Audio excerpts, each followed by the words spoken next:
Lalaki pala, mga kapatid. Akala mo, mahal ka. Ginamit ka lang pala. Tayo ay nasa mundo ng maling akala na napakahirap ng maniwala at napakahirap ng magtiwala, mga kapatid. Pero huwag yun ang inyong katakutan. Ang pinakakatakutan nyo ng maling akala ay yung akala mo sa langit ka mapupunta. Yun pala, sa impyerno ka napunta. Akala mo, porque nasisita ka, ligtas ka na. Akala mo, porque may relihiyon ka, ligtas ka na. Akala mo, porque kumana talaga ng Christian song, langit ka na. Akala mo, porque nag-memorize ka na ng mga Bible verses, ay mapupunta ka na sa langit. Yun ang pinakakatawa sa lahat na sa buong buhay mo, relihiyoso ka, pero pagdating sa upuan, hindi ka kilala ng Diyos, mga kapatid. I challenge you, napakadaming kapatiran na nagsisimba, pero hindi naman sumasamba sa Diyos. Yung katawan nasa church, pero yung puso nasa salimutan. Yung puso nasa inuman. Yung puso nasa kalayawan. Yung puso nasa pera. Salamat sa iyong relihiyon, pero ang magliligtas sa'yo ay hindi ang iyong relihiyon, kundi ang iyong relasyon sa Diyos, ang iyong personal relationship with Jesus. Huwag kang papayag na ang paglilingkod mo sa Diyos ay ritual na lang. Lalo kayo mga asawa, magsabi, praise the Lord.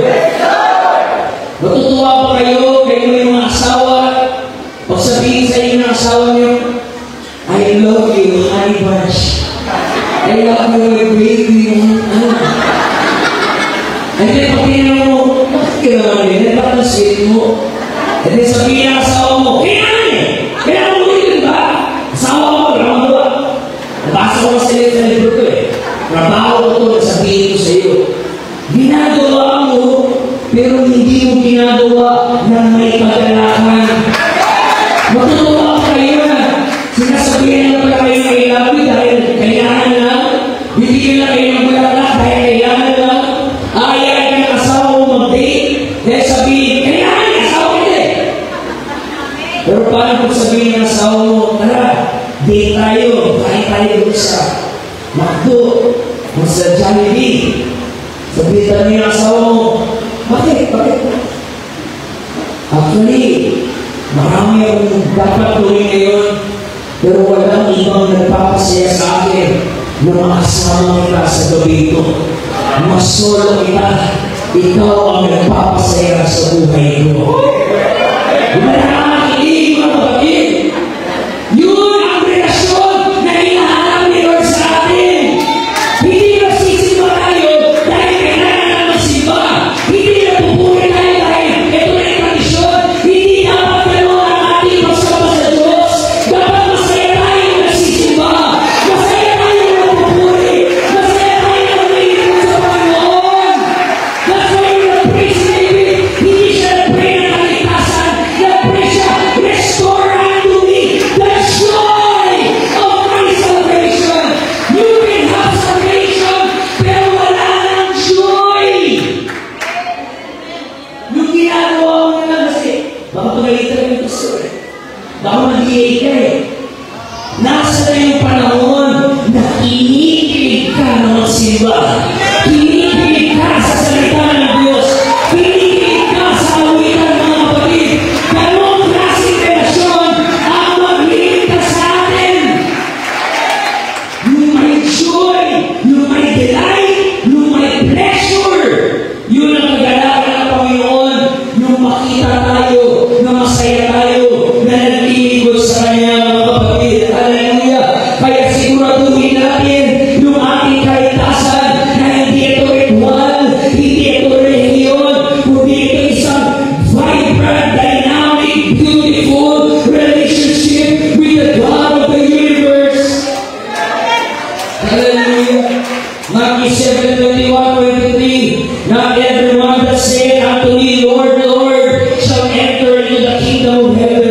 But he that doeth the will of my Father. Ayoko sabihin ko, pero kailangan ko sabihin ko dahil ito ang totoo. Ready na kayo? At hindi na ako babalikin, pero bahala kayo. Tell us, hindi lahat dito maliligtas. Hindi lahat ng nakaupo dito ngayon ay mapapalangit. Dahil sabi sa hukuman, maraming magugulat na naiipiran sila. Pastor, Lord Jesus, bakit gano'n? UPC naman kami, Pentecostal naman kami, pero alam sasabihin ng Diyos, yung pag-ibig ko sa akin, ritual lang. Yung pag-ibig ko sa akin, cycle lang. Wala kang joy sa ginagawa mo. Kaya prayer natin sa umaga ito, na lahat na nakaupo ngayon sa iglesia ito, ay sama-sama tayo sa pagpapalik ng Panginoon. Kaya maging seryoso kayo. Huwag niyong pinupilugin yung ating ginagawa. Tumalak pa kayo. Magpuri kayo. Magpasakay ng Biblia. Dahil gusto natin makasama ang Diyos habang buhay. Hallelujah. Wala nang pinaka nakakatakot na verse na napasa ko sa lahat than this verse. Yung sinabi ng Panginoon, I never knew you. Depart from me, you worker of iniquity. Mga pakitang tao. Kaya nagkakalan na kayo sa panabas. Ang galing-galing sa publiko. Pero kung ikaw na lang isa, gumagawa ka ng kababalaghan. Gumagawa ka ng kalokohan. Namumuhay ka na may maskara. Hindi totoo ang paglilikod mo sa akin. Oh, I'm so scared na mangyari yun ang Panginoon. Lord, baka nakikita mo mali sa buhay mo. Itama mo, Panginoon. Ang nakikita mo balik mo. Itawin mo, Lord. Natatakot ako, Panginoon. Sa araw na darating. Nakakala mo, porque tayo mo, unahin na ako. Porque ang tatay ko, pastor, unahin na ako. Porque ang tito ko, superintendent, unahin na ako. No, isa ka ng assurance mga kapatid. You need to work out your own salvation with fear and trembling.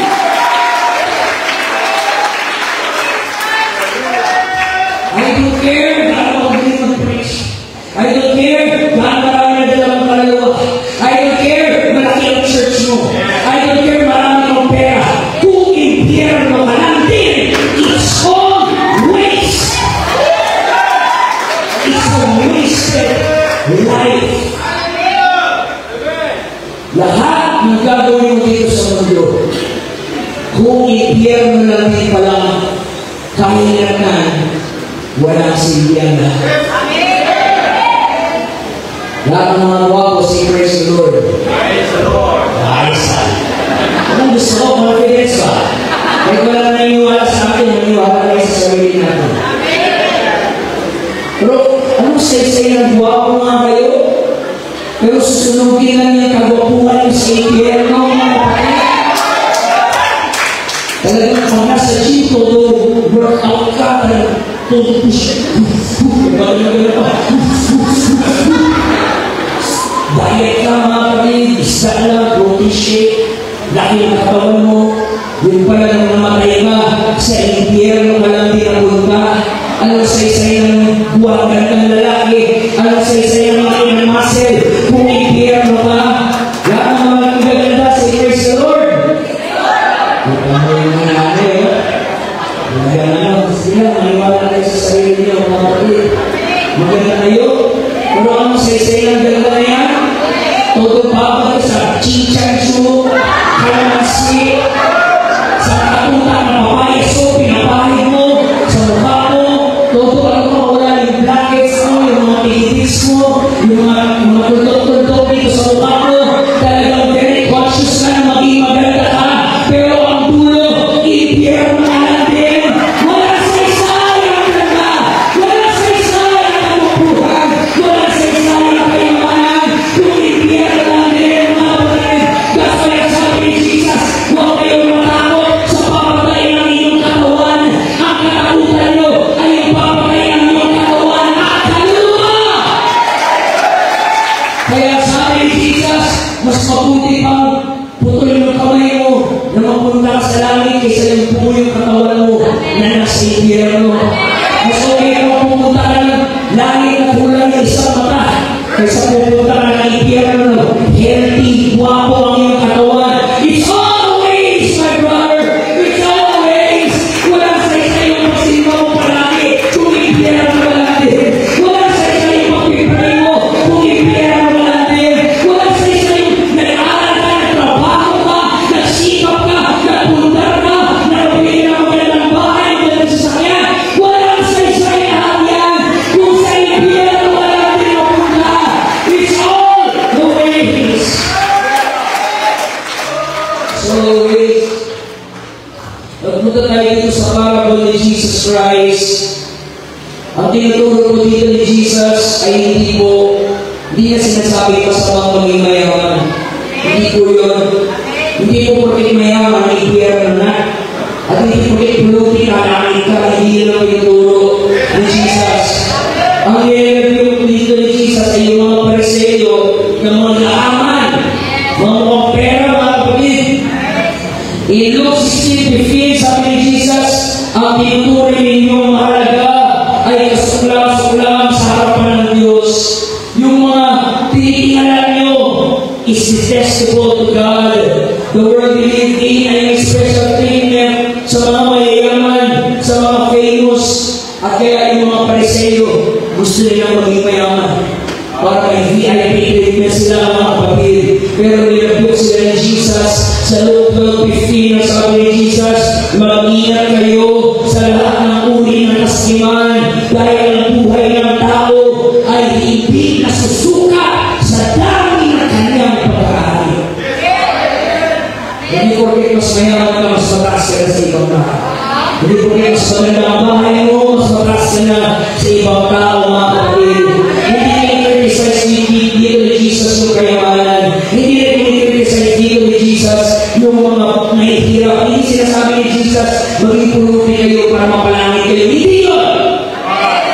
Kundi ang tinuturo dito ni Jesus, hindi ang estado mo sa mundo ang basihan ng estado mo sa langit, mga kapatid. Hindi porkit sikat ka sa mundo, sikat ka na rin sa langit. Hindi porkit mayaman ka sa mundo, iniisip mo, aprobado na ng Diyos yung buhay mo. Hindi sumatan ang pera, hindi sumatan ang material, hindi sumatan ang pagpapala, bilang sign na approval ng Panginoon. Ano yung pag may binibless sa akin? Sinasabi natin mo, grabe yung favor ni Lord sa buhay niya. Talagang, mahal na mahal siya ni Lord kasi nayaman niya. Ayos, sobrang hirap natin, kung tayo utang-utang, makakapasan, buhay, ka na mga kapatid. Kung ano ang nilagawa natin, kawawa naman tayo sa iyong palay ng Diyos. Hindi po ang material ang sumatan ng aming spiritual na kapayunan sa Diyos. Kung ganyan ang mga isip, ito na yung sabi ni Jesus Christ, tingnan ito mayaman! Buong buhay na, binuhos niya sa kanayawan, kayamanan. Meron siyang pera, meron siyang palasyo, meron siyang pagkain.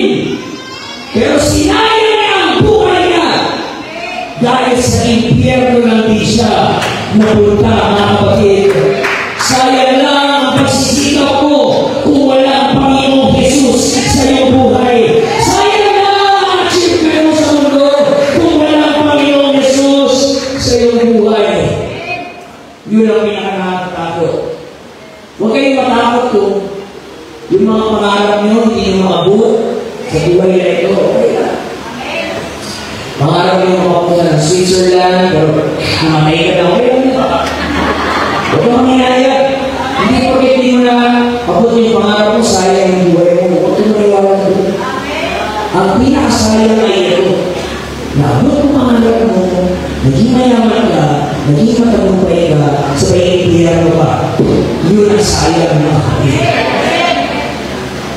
Na nasa iyo lahat ng success na mayroong pinapangarap ang tao, pero namuwi ka sa impyerno. Pero mas mabuti pa lang ang buhay mo. Maraming talira, maraming kabigatian, puro ihakan, ilang beses na nasaktan, ilang beses na nalungkot, pero pagdating sa dulo, nasa langit ka, mga kapatid.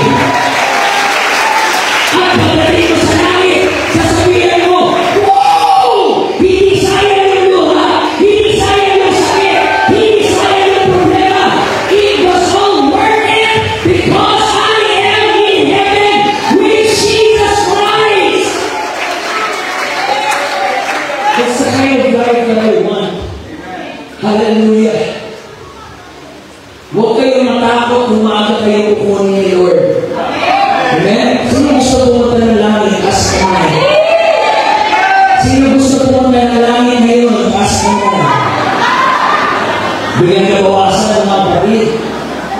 Lahat tayo gusto pumunta sa langit, pero ayaw ko natin. Ayaw pa natin pumunta doon. Pero kung gusto ka talaga mga kapatid, gusto ka talaga mamatay. Gusto ko lang makasama ang Panginoon. Pero hindi niya mawala ko ba? Kasi papabalikin ko pa kasi ako dito sa anniversary kaya. Hindi ako yung buhay ngayon ng mga kapatid. I really want to die.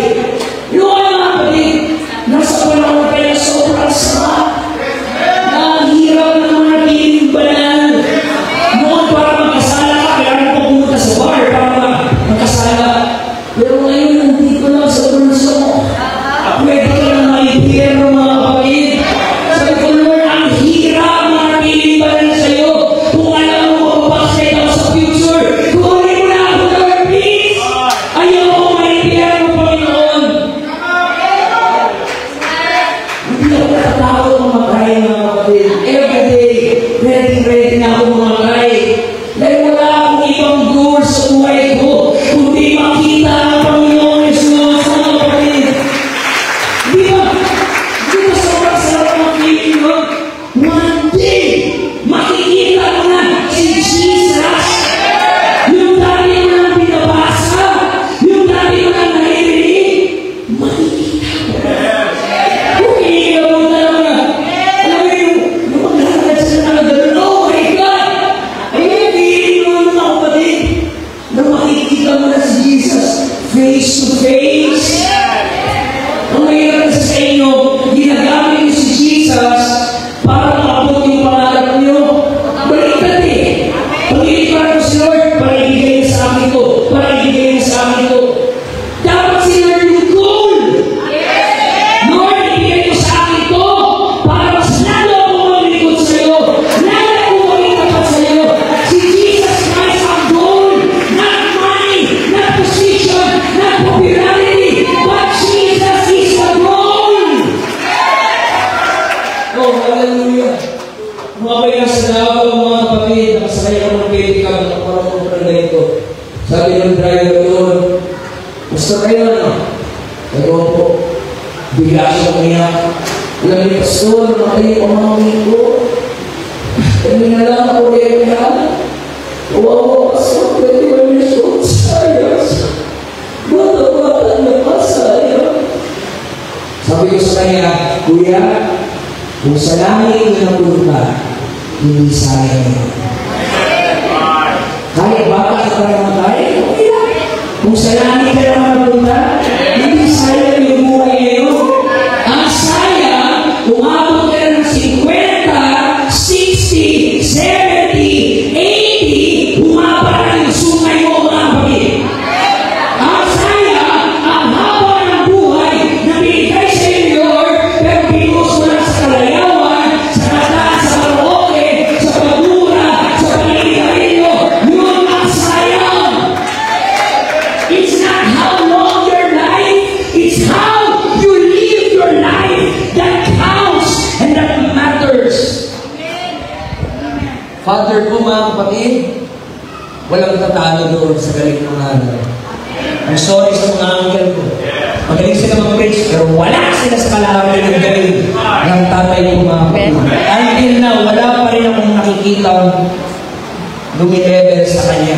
Kahit ako, nandito ako siya doon sa pinakataas. Iba yung level na galing niya mag-preach, mga kapatid. Para siyang kibuloy na matino. Parang gano'n. Gano'n siya magaling mga matinong kibuloy. Now, but my dad, namatay siya at the age of 40 years old. Very young. Napakabata mga kapatid. You know, hindi sayang yung buhay na yun. Maaaring 40 years lang yun.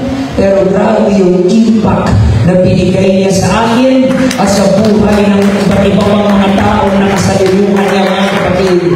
And I remember, bago siya mamatay, nandun ako yakap-yakap si Daddy. At bago siya mawala ng hininga, ang huling salita na lumabas sa kanyang bibig, ang sabi niya, Jesus. Amen. At namatay na siya. Mula sa kanyang pagsilang, tumawag siya sa Panginoon hanggang sa araw ng kanyang pagkamatay. Tumawag siya sa ating Panginoon, mga kapatid. Ganong klaseng buhay ang gusto ko na pagkaharap ko na sa kamatayan, hindi ako matatakot kay kamatayan. Sasabihin ko pa kay kamatayan, "Uy, kamatayan, thank you! Pakiatin na ako kay Jesus. Thank you, kamatayan, dahil sa iyo, dinala mo ako sa Panginoon." Ganon pag naglilingkod ka sa Panginoon, hindi ka natakot mamatay. Ang sasabihin mo, "For to me, to live is Christ, and to die is gain." Oh, death, where is thy sting? Oh, grave, where is thy victory? But thanks be to God who gave us triumph in His name. Amen. Alam niyo bakit marami sa inyo takot mamatay? Kasi hindi niyo masigurado sa kayo mapunta. Aha. Alam niyo kasi dipon niyo ngayon. Alam niyo kasi masamang tao kayo, takot kayo mamatay. Pero pag alam mo na binigay mo na ang buhay mo kay Jesus, hindi ka na takot mamatay. Amen. Hallelujah. Yung sabi ni Jesus, pag yayakapin mo yung buhay, mawawala yan sa iyo. Pero pag papakawalan mo ang buhay, magkakaroon ka ng buhay. Amen. What a paradox, mga kapatid. Lose your life and you have your life and you lose it. The only way na hindi masayang ang buhay niyo, mga kapatid, ay ibigay niyo ang buhay niyo sa Panginoon. Amen. Huwag kayong maniwala na pag-Christian ka na, boring ang buhay. Huwag kang maniwala na pag-Christian ka na, lagi ka nang malungkot. Huwag kang maniwala na pag-Christian ka na, very pale and very dry ang buhay. I'm going to tell you right now, nung nakilala ko ang Panginoon, iyon ang pinakamasayang araw ng aking buhay. Masaya maglingkod sa Panginoon, di ba? Wala nang higit pa sa saya na naglilingkod sa Panginoon. Sabi ni David, better is one day in your courts, 1,000 elsewhere. Isang araw sa presensya mo ay higit pa sa alak, sa sex, sa drugs, sa mga inaalay na sa libutan ito, mga kapatid. Isang araw sa presensya mo, higit pa sa 5,000 taon na nasa sanlibutan. So sobrang saya ni David, sabi ni David, one thing I have desired of the Lord, that will I seek after, that I may dwell in the house of the Lord, to behold the beauty of the Lord and to inquire His temple. Amen. Kagabi sa ating devotion, okay, nag-pray bago matulog. Iyak ako na iyak, mga kapatid. Binasa ko yung Philippians chapter 3, verse 8. Iyak ako na iyak. Sabi dito ni Paul, more than that, I count all things to be lost in view of the surpassing value of knowing Christ Jesus my Lord, for whom I have suffered the loss of all things, and count them but rubbish. Yun yung translation nito, pero sa King James, dung. Ang ibig sabihin ng dung ay pupo. Sabi ni Paul, nung nakilala mo si Jesus, lahat ng nakikita mo, parang tayo na lang. Kumpara sa beauty ni Jesus Christ, sa kadakilaan ni Jesus Christ, walang kwenta na ang lahat ng bagay. Gusto ko, kaya iyak na iyak, Lord, gusto ko umabot sa ganitong level ng passion na wala nang importante sa akin. Hindi yung posisyon, hindi yung galing mangaral, hindi yung pera, hindi yung sasakyan. Sa inyo na lahat yan. Just give me Jesus. He's the only thing that matters to me. Hallelujah. Sa inyo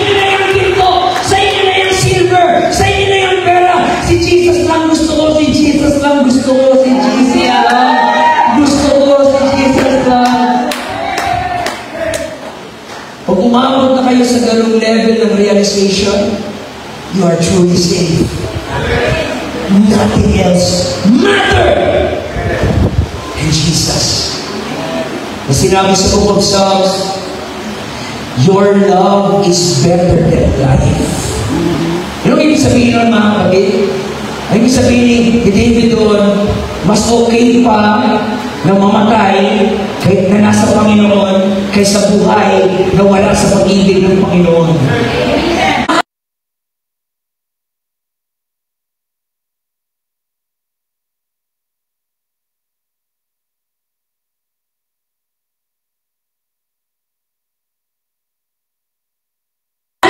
Jonathan Edwards, sabi niya, nag-pray siya sa Panginoon, sabi niya, Lord, stop eternity to my eyeballs. Lord, palalahanan mo ko na lahat ng meron sa sanlibutan na ito ay panandalian lang. At yung focus ko ay si Jesus. Pag ang focus mo si Jesus, hindi ka mai-insecure kung mas mayaman na yung kaibigan mo sa'yo. Pag ang focus mo si Jesus, hindi ka mai-insecure pag may posisyon na yung kaibigan mo kaysa sa'yo. Pag ang focus mo ay si Jesus, hindi ka matatakot, hindi ka mangihinayang sa tagumpay ng iba, mga kapatid. Bakit? Wala ka ng ibang nais, kundi ang Panginoon Jesus. Purihin mo na natin ang Panginoon sa inasyon. Hallelujah. Sino ang pinakamatandang nabuhay sa mundo? Hindi si Enrile, hindi si Enrile. Sino? Si? Methuselah. Sino? Methuselah. Right? Ilang taon si Methuselah? 969. 969 years old. Sino gusto umabot ng gano'ng edad? Imagine mo, Pastor, aabot ka na 969? Ilang church ang mapapatayo mo kung gano'n ang edad? Ilang lugar ang mapapangalan mo ng gospel? Ilang tao ang mahayo mo? Ilang libro masusulat mo? Ilang kanta ang makukompose mo kung may gano'ng edad? At ilang asawa din siguro meron ka? Si kanda matay, di ba? Patay na naman, iba na naman, patay na naman, iba na naman. Ang sarap ng ganung buhay. 969 years old. Pero alam niyo, description lang sa kanya ng Bible, Methuselah, namuhay ang 969 and then namatay na siya. Anong klaseng buhay yun? Wala man lang sinabi, Methuselah prayed to God. Methuselah have faith in God. Methuselah, kahit sinabi mo lang umubo si Methuselah, wala! Kahit ubo, wala! Namuhay siya ng 969, pero wala siyang ginawa sa Diyos, mga kapatid. Sinayang niya yung haba ng kanyang buhay. Amen. Pero si Jesus Christ na nandito sa mundo ito, never si Jesus nagsulat ng libro. Pero sa panahon ngayon, milyon-milyon na libro ang nasulat patungkol sa Kanya. Nung nandito siya sa mundo, sa Israel lang siya umiikot at pipreach. Pero ngayon, buong mundo kilala si Jesus Christ, mga kapatid. Never si Jesus nagtayo ng hospital, pero lahat ng hospital ngayon ay na-inspire sa Kanya. Never si Jesus nagtayo ng eskwelahan, pero ang daming eskwelahan, ang inspirasyon ay sa Kanya, mga kapatid. At alam niyo ilang taon lang yan ginawa ni Jesus? 33 years! Panis. 33 years. Pero yung impact niya hanggang ngayon ay tumatagos sa panahon natin. It's not how long you live your life. It's how you live your life. At nung siya'y mamamatay na doon sa cross, anong uling sinabi niya? It is finished. Wala akong oras na nasayang, wala akong minuto na sayang, nagawa ko lahat ang Father's business. Amen. Kapatid, don't die old. Die when you are finished. Amen. Hallelujah. Ako marami akong nagawang kasalanan sa buhay. Ganito lang mukha ako, pero huwag kayo magtitiwala dito. Masamang tao ang umaban. Dami kong masakta tao, naloko, mga cheats, mga bakla, dami kong pagkukulang sa Diyos. Pero bakit buhay pa ako? Kahit ang sama-sama ko, bakit ang buhay pa ako? Hindi pa tapos, Lord. Sa buhay ko, it's not yet finished. Kaya yung katabi mo, pakibuhay mo yan, tinong mukha na katabi mo. Di ba ang sama ng mukha? Pero buhay pa rin. Bakit? Hindi pa tapos ang Diyos sa iyo. Hanggang buhay ka pa, may gagawin pa ang Diyos sa iyo. Kaya huwag mong sayangin ang bawat segundo, bawat minuto, bawat oras ng iyong buhay. Ibigay mo na ang buhay mo kay Jesus. Don't waste your life. Amen. Oh, hallelujah.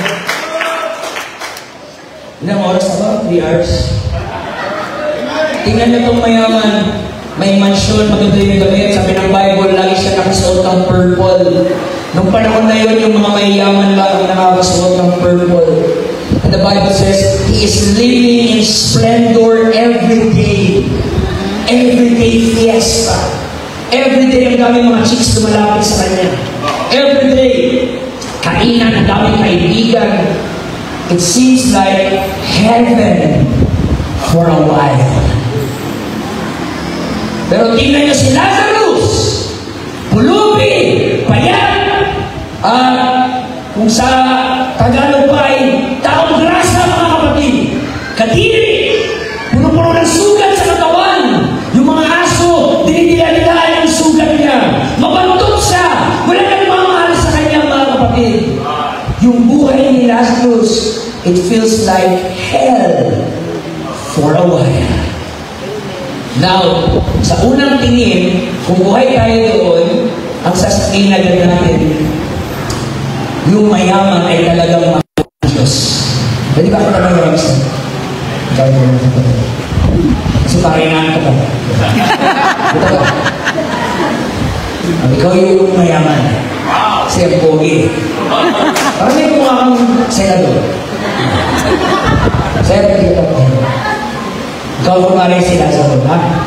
Opo ka, pati mengalir ko sila. Namit lang hindi Hindi, wala upuan, dyan sa sa'yo. Opo nga dyan sa sa'yo. Opo dyan. Yan. Opo. Sige, bigyan yung gusto niyo opo. Now, sa unang tingin, parang sasabihin natin, talagang siya ang mahal ni Lord. Talagang siya ang pinagpala. Talagang siya ang favorite ni Lord. Kasi ang yaman niya, ang guwapo niya, ang bango mo, kasi hallelujah.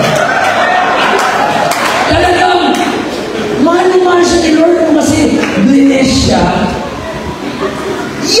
Yang Lazaro na yan, marumi yan. Kadiri yang Lazaro na yan. Ang baho ang Arinola. Sinumpayan ng Diyos. Galing ang Diyos yan. Kasi pulubi siya, wala siyang makain, mabaho siya, wala yung mamahal sa kanya. Alam mo bakit? Masama ka sa siyang. Kaya siya marami. Kaya siya mabantot. Material blessing are not sign of God's approval. Yes. Hallelujah. So yan, si mayaman, ito, si mahirap, si Lazaro. Pero ito ang problema. Pareha silang namatay. Sabay pa talaga, sabay pa talaga sila namatay. Nung namatay si Lazaro, rin namatay. Patay, hingga. Yan, hindi.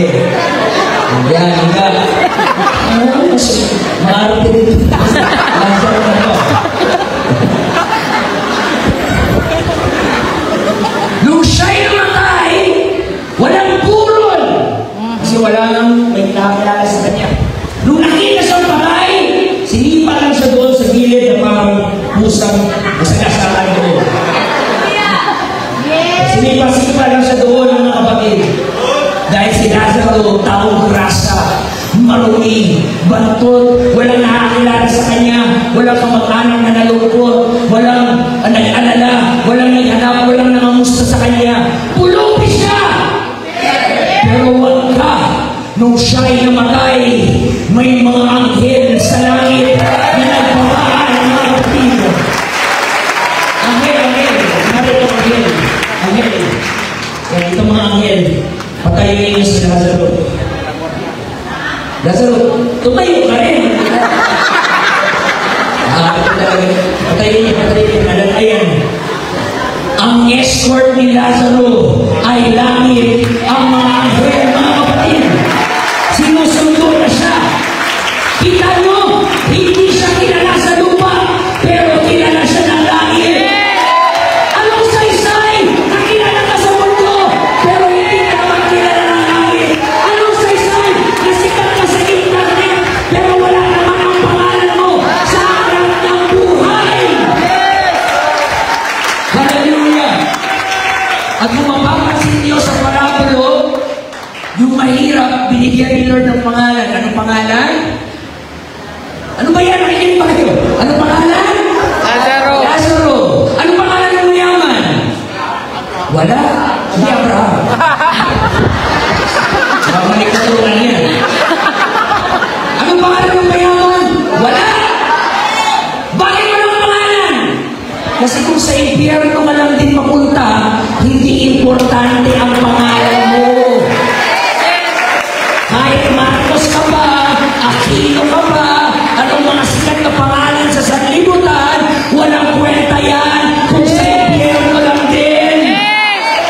Makikita nyo, darating ang panahon, yung mga artista na tinitingala nyo, yung mga politician na sinasamba nyo, pagdating ng kamatayan, hindi sila kilala ng Diyos, hindi sila kilala ng langit, pero ikaw, wala na kakilala sa'yo. Hindi ka sikat, pero kilala ka ng langit. Don't waste your life. Live na makilala ka ng langit. Don't live na makilala ka sa lupa. Live na makilala ka ng langit, mga kapatid. So sinundog na si Lazaro, hawakan niya siya, and then dinalan siya, dali niya dito sa taas.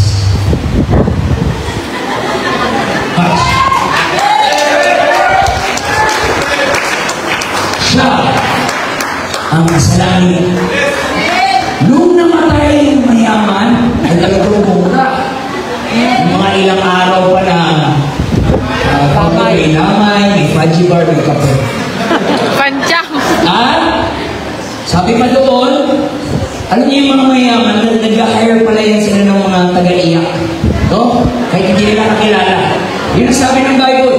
Nung namatay yung mayaman, nag-hire pa sila ng mga taga-iyak. Dahil afford na yun. Yes. Tayo naiyak kasi walang pambayad. Hindi nga ng mga kapatid. Na-stress sa bayarin kaya umiyak. Pero yung mayaman nag-hire pa sila para umiyak. Buong kayong bitingan niya. Pero nung pagkatikas niya, after niyang mamatay, walang anghel na sumalubong sa kanya. Tingnan niyo, sa araw ng kamatayan, nabaliktad yung mundo nila. Yung mayaman naman ang nasa baba. Kaya mo, ikaw naman kita. Yung mayaman, gumising ka kasi hindi mo nagbulag ka. 1, 2, 3, action. Gumising ka sa bulag ka. Paano yung bulag? Pag-gising niya, ano sabi? Nasa impyerno na siya, mga kapatid. Ito ka ng pagod. Pag-gising ng mayaman, nasa impyerno na siya. At ang masakit, inaasar pa siya ni Lord. Habang nasa impyerno siya, nakita niya si Lazaro nandun sa langit, mga kapatid. Nung nasa mundo, siya ang nasa taas. Ito ang nasa baba. Pero sa eternity, siya ang nasa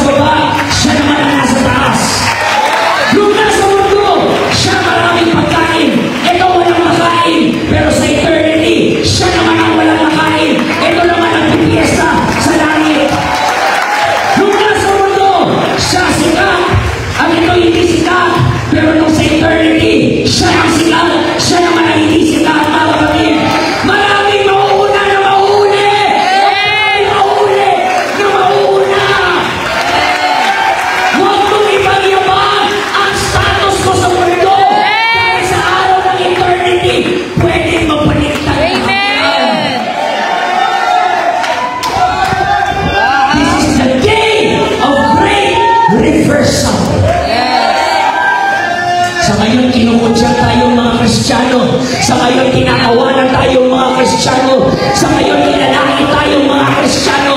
Nilalait itong ating mahabang buhok. Nilalait itong ating mahabang palda. Nilalait tayo, wala tayong make-up. Mag-antay lang kayo! Darating ang panahon, makikita nyo sino ang nasa taas at sino ang nasa baba.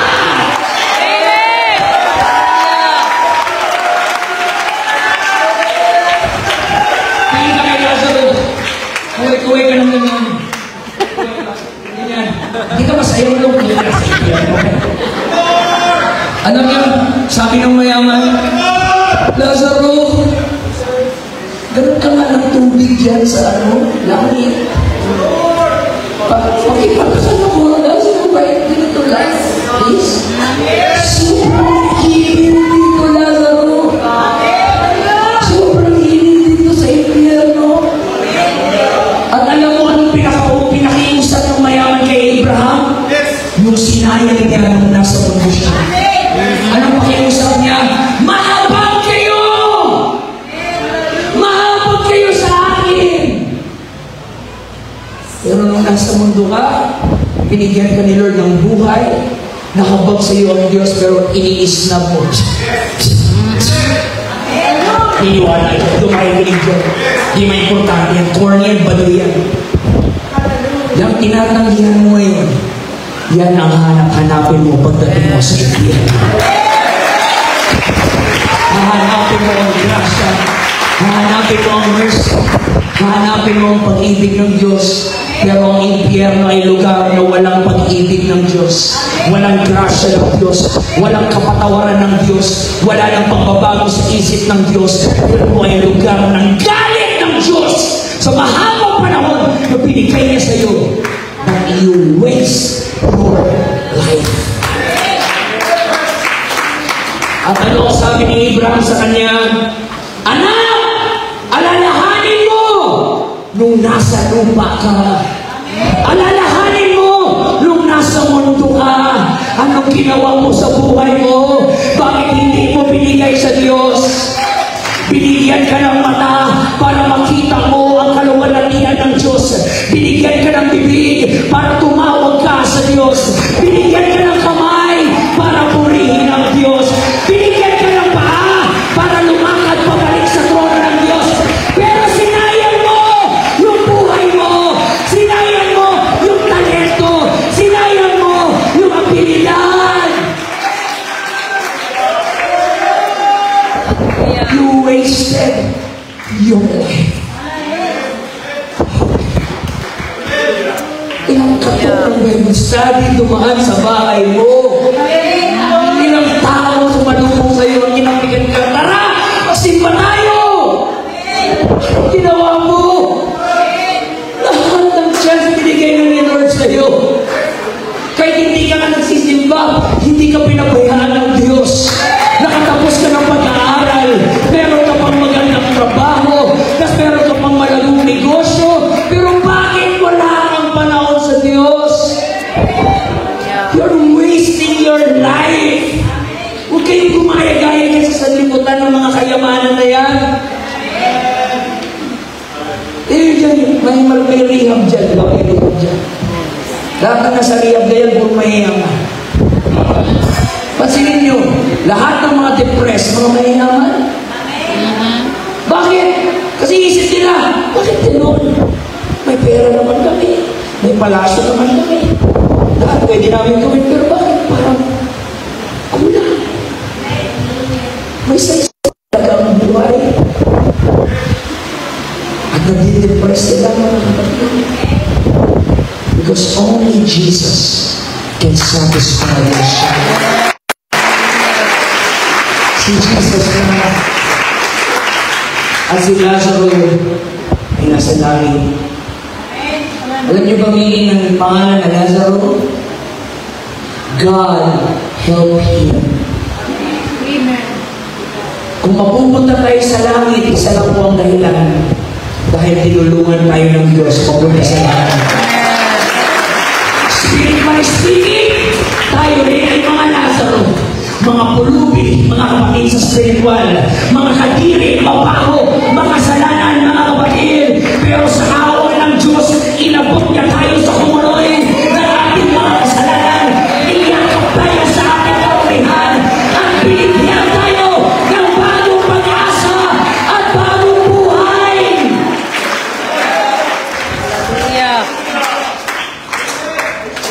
Diyan na kayo ha. Kaya pagdating mo sa langit, ang sabi ng Bible, iiyak daw tayo. Bakit tayo iiyak? Hindi tayo iiyak dahil nagbulat tayo sino yung mga nandun. Bira na sa langit ka naman, judgmental ka pa rin. Bakit pa langit to? Hindi ba nasisip mo yan ah? Swerte naman ang walang yan. Hindi ka magugulat kung sino rin yung wala noon. Wala si evangelist. Kapit-kapit pa lang kasi namin na hindi pala siya katalaki. Hindi mo aanapin kung sino yung wala doon. Hindi ka magugulat sino yung nandun. Pero iiyak ka. Bakit? Dahil sa isip mo, bakit ako nandito? Hallelujah. Bakit ako nasa langit, Lord? Alam mo, Lord, lahat ng kainaan ko. Alam mo, lahat ng pagkukulang ko. Kaya iiyak ka kasi alam mo, hindi mo deserve ka lang. Hallelujah. Alam mo, hindi ka worth it, Lord. Kaya iiyak ka. Pero ang sabi ng Bible, pupunasan ni Jesus yung luha sa ating mga mata. Ang iiyak ka, sasabihin mo, thank you, Lord, tinulungan mo ako. Thank you, Lord, niligtas mo ako. Hindi ako karapat-dapat sa langit. Thank you, Lord. Thank you. Hallelujah. Iiyak tayo doon because we know it's only God who help us. Yes. Hindi mo sasabihin sa langit, nandito ako kasi prayerful kasi ako eh. Nandito ako kasi lagi ako nag-fasting. Ngayon dito, tuwing Sabado lang. Once a month pa, may mga absent pa. Hindi ka gano'n. Pagdating mo sa langit, iiyak ka dahil alam mo, hindi ka worth it. Yes. Pero nahabot ang Diyos. Amen. Mas naman pa din. Nung nasa impyerno siya, ang tanggap na niya na doon na siya habang buhay, nag-request na lang siya. Ano ang request ng mayaman kay Abraham? Pwede ba? Pakipadala mo si Lazaro sa mga kapatid ko! Kung ako may impyerno, huwag naman sana yung pamilya ko! Ayoko ng family reunion kami dito! Pwede ba, Abraham? Pakipadala si Lazaro at pakisabi na may impyerno! Please, somebody, preach to them! Lahat ng nasa impyerno ay sisigaw, please, magpadala ka ng preacher, hindi yung pakit ng preacher, hindi yung papogi ng preacher, hindi yung mukhang pera ng preacher. Gusto namin ng preacher na walang takot, na tatayo sa likod ng pulpito at sasabihin, pag wala si Jesus, may impyerno ka! That's right. We need a kind of preacher with boldness to preach the truth of the gospel.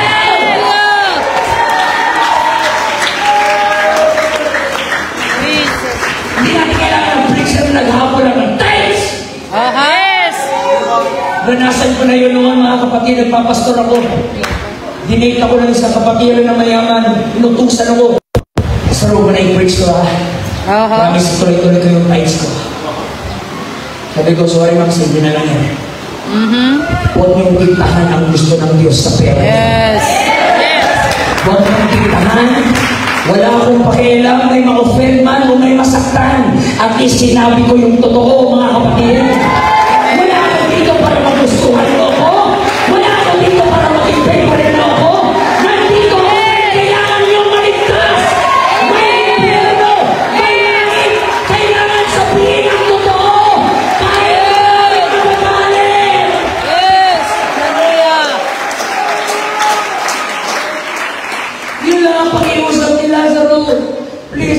madalangan mo mag-preach ng impyerno. Nag-preach masyado ng impyerno ngayon. Tumag na yung mga pastor na yung mga kapatid. Yung lang encourage. Okay naman yan, may panahon siya. Pero hindi namin habang yung tumami ang tao sa church. Yes. Hindi natin kailangan kahitan yung ilang part ng Bible para lang magtuloy-tuloy sila magsamba. Trabaho ng church hindi tumami. Trabaho ng church magligtas. Yes. Okay lang kung lilima na kami. Kung sa langit naman lahat. Okay lang yung Israel.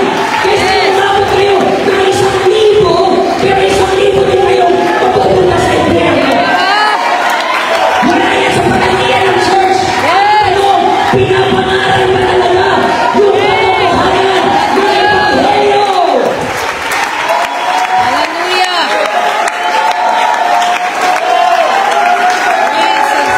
Jesus is coming very soon. Repent!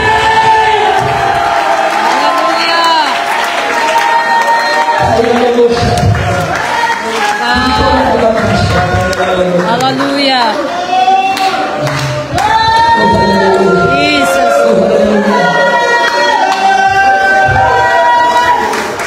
Masyado Hallelujah. sa iyo mga kapatid. Dumating din sa point ng buhay ko nang sumuko ako sa ministry. At nag-backslide ako. At nung nag-backslide ako sa ibang church ako nagsimba. Hindi yung PC, pero ibang grupo. Huwag nyo nang alamin yung pangalan. Huwag na kayong chismosa. Basta nag-attend ako doon sa simbahan na yun. Dumating na yung pastor, supportive. Nagbasa ng ilang titulo. Pero yung mga kapatid, ang preaching niya ay patungkol kay Dwayne Wade, basketball player. Dwayne. Nilagay sa video, kasi sabi niya, si Dwayne Wade kasi nagbigay ng mga ng mga charities sa mga pulunan. So, ang challenge na preaching niya, gayahin namin si Dwayne Wade, mga kapatid. Talagang nagbibigay siya, tumutulong siya. This is a big mega church. Ang laki ng simbahan. Yung upuan, sobrang comfortable, parang nasa aeroplano.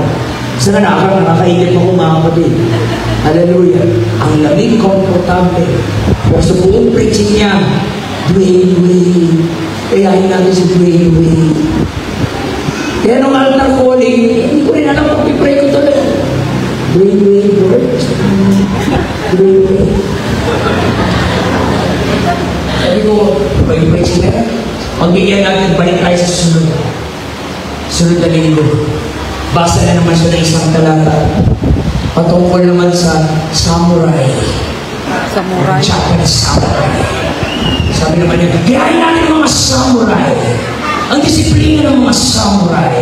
Ang mga effort or training ng mga samurai. Gaya tayo ng mga samurai. Walang Jesus, walang verse, walang baptism, walang repentance. Samurai. Kung naman sa altar ko, Lord, gusto ko maging samurai. Samurai, Lord. Samurai. Sabi sa inyo mga kapatid, tumatawa ako, pero yung loob ng puso ko umiiyak. Nag-grieve ako kasi 3,000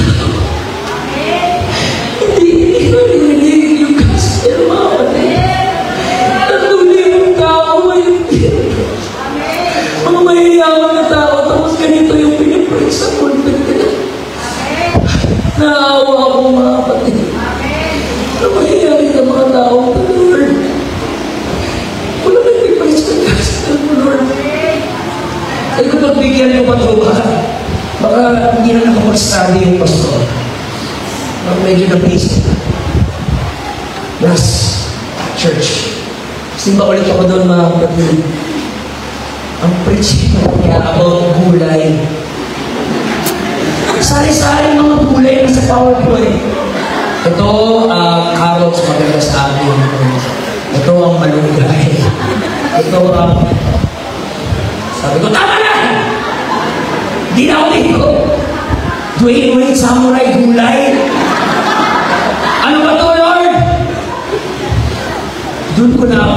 ang UPC. Aha. Magpasalamat kayo mga kapatid.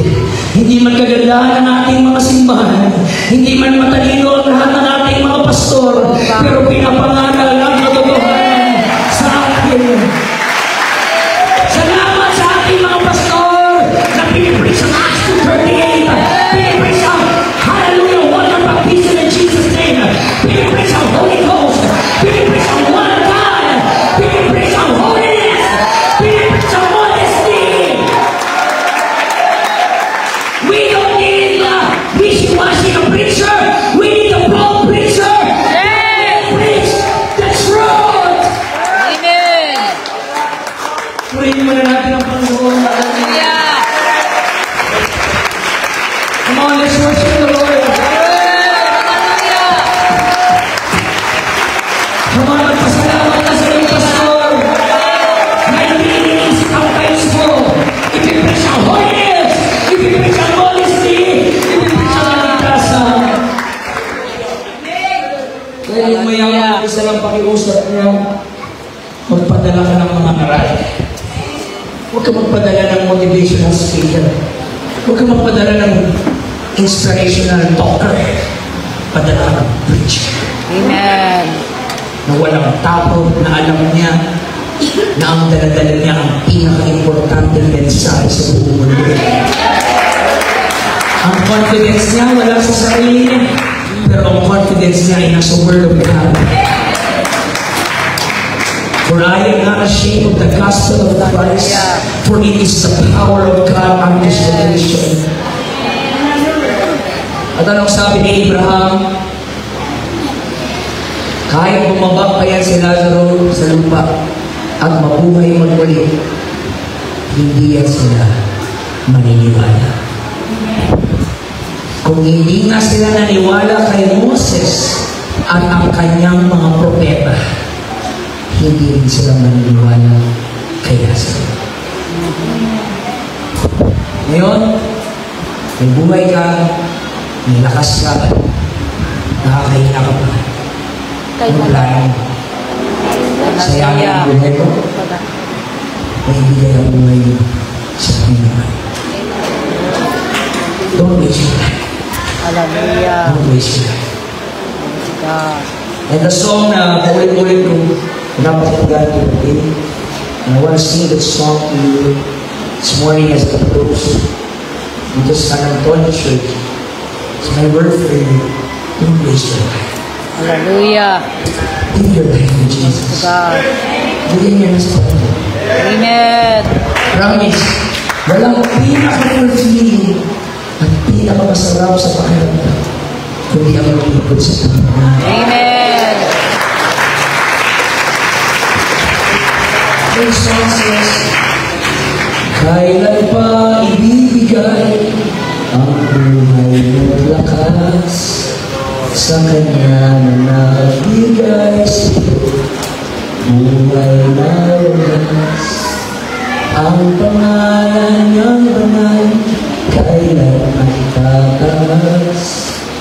Kung wala ng pagkakataon, at huli na ang lahat. At kung ang aral mo lumipas na,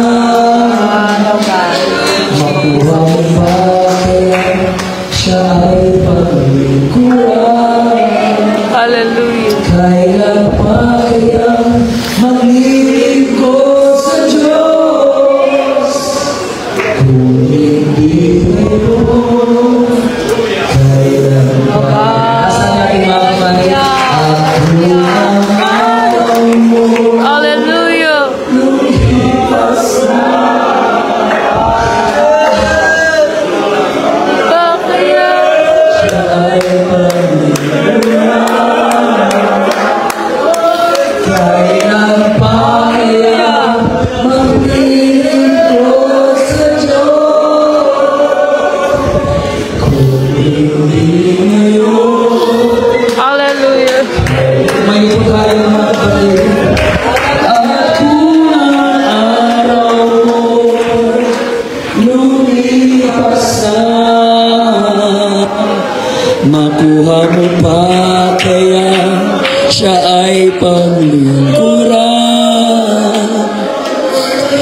Kailan pa kayang maglilingkod sa Diyos? Kung hindi ngayon, kailan pa? Oh, hallelujah! At kung ang araw mo